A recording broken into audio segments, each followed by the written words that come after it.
নমস্কার বন্ধুরা, কেমন আছো তোমরা সকলে? আশা করছি সবাই ভালো আছো, আমিও ভালো আছি। আজকে ভাবছি বেড কভারটা চেঞ্জ করব। তো দেখো তুড়ি মেরে কিন্তু বেড কভারটা চেঞ্জ করে নিলাম। আগেরটা তুলে রেখেছি, আজকে আর ধোয়ার সময় নেই, কালকে ধুয়ে দেবো। আর আজকে নতুন ঠিক না, মানে ওই আর কি চেঞ্জ করলাম। আজকে জানো তো আমার জীবনের একটা বিশেষ দিন, আর এই গোলাপটা কালকে আমার বিশেষ মানুষটি উপহার দিয়েছে। তো তাই এখানে বিছানার মধ্যে রেখে একটা ফটো তুললাম। কি সুন্দর সাদা বেড কভার, সাদা বালিশ কভার। আসলে সাদা জিনিসটাই না অন্য রকমের একটা স্বচ্ছ ভালোবাসা আর কি। তো যাই হোক, দেখো সকালে কাজ কমপ্লিট করে স্নান করে নিলাম। আর আজকে অনেক দিন পর কিন্তু শাড়ি পরলাম। তবে জানো তো সব কিছুর ভালো, মানে কি বলবো, ভালোর দিকের থেকেও একটুখানি খামতি বা খারাপ লাগা থেকেই যায় এরকম। আজকে শ্যাম্পু করেছি, তাই জন্য দেখো চুলগুলো এখন আঁচড়িয়ে নিচ্ছি। যেহেতু ভেজা চুল খুব একটা আঁচড়ায় না, তবে একটু না আঁচড়ালেও না খুব একটা ভালো করে শুকায় না। তবে জানো তো আজকে স্নান করে আসার পরেও পুজো দিতে পারবো না, আর আজকের পুজোটা আমার শাশুড়িমাই দিবে। আজকে স্নান করার পর সিঁদুর পরলাম না, কারণ আজকে আমার প্রিয় মানুষটার হাতে সিঁদুরটা পরবো। আসলে আজকে আমাদের অ্যানিভার্সারি। বিবাহিত জীবনে 2 বছর কিন্তু পার করলাম, তবে কোনো সেলিব্রেশন করার কথা না। তবে কালকে রাত্রে 12টার সময় কিন্তু বরমশাই ছোট্ট করে একটা সারপ্রাইজ দিয়েছে, যাতে আমি ভীষণ খুশি হয়েছি। কি বলবো, সেটা তোমাদেরকে আমি পরেই শেয়ার করব, মানে এই ভিডিও শেষে। তো চলে এসেছি দুপুরবেলা রান্না করে। বিশেষ কিছু রান্না হচ্ছে না, কেননা আজকে কিন্তু মানে দ্বাদশী ছিল। আগের দিন বৃহস্পতিবার দ্বাদশী, আবার কালকে থাকবে মাঘী পূর্ণিমা। তো বিশেষ একটা পূর্ণিমা, তাই জন্য রান্নাঘর আর আমিষ করবো না, নিরামিষই থাকবে।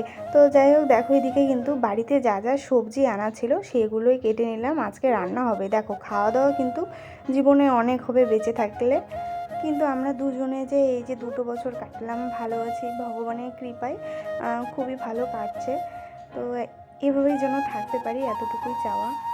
আর এদিকে দেখো ক্যামেরাটা অন করে দেখছি যে একদিন সিঁদুর না পড়লে কতটা বাজে লাগে দেখতে, মানে কি বলবো। আসলে বিবাহিত মেয়েদের আর কি সিঁদুরটাই মেন হলো অলংকার, সৌন্দর্যতা। তো যাই হোক, দেখো আমার রান্না কমপ্লিট। আজকে রান্না করেছি এখানে লাউ শাক আলু দিয়ে ঝোল, সাথে আছে ফুলকপির ডাঁটা, সিম আলু একসাথে সর্ষে বাটা দিয়ে চচ্চড়ি, তারপরে ব্রোকলি ভাজা আর পাঁপড় ভাজা। ওই যে বললাম বাড়িতে যা যা সবজি ছিল সেগুলোই রান্না করেছি। তো এগুলো দিয়ে কিন্তু আজকে আমাদের দুপুরবেলার খাওয়া দাওয়াটা হয়ে গেল। আর এখন এসেছি একটু বিকেলবেলা মাঠে রোদ তাপাতে। সাথে এই যে আমার ছোট্ট কিউট ননদিনী আর কি এসেছে, ও নাকি আমার কাছে আর কি মেহেন্দি পরবে।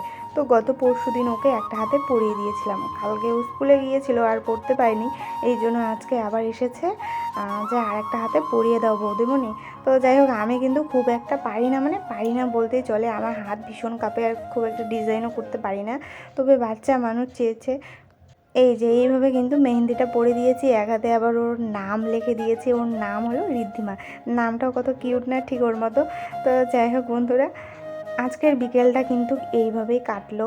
এরপর আমরা মানে ওখানে একটু আড্ডা দিয়ে তারপর চলে আসলাম বাড়ি, কেননা বাড়িতে জামা কাপড়গুলো বাইরে আছে, এগুলো আবার তুলিনি এখনও।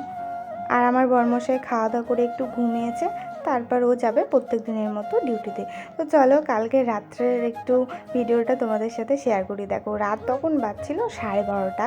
12টার সময় ও আমাকে উইশ করেছিল, আমিও উইশ করেছিলাম, কিন্তু ও যে মানে কেক আনবে, তারপরে আমরা কেক কাটিং করব, এটা আমি একদমই ভাবতে পারিনি। দেখো একটা গোলাপও কিন্তু এনেছিল। সত্যি বলতে গিয়ে আমি খুবই খুবই খুশি।